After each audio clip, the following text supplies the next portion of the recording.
பூக்கள் பூக்கும் தருணம் ஆருயிரே பார்த்ததாருமில்லையே.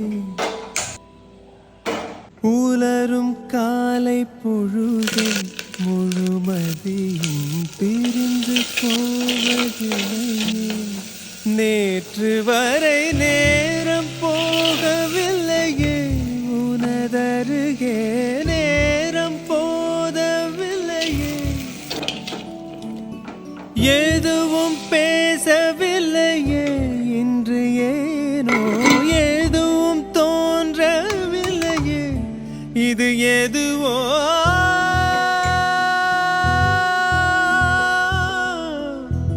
இரவும் விடியவில்லை, அது விடிந்தால் பகலும் முடியவில்லை. உன் தளிரே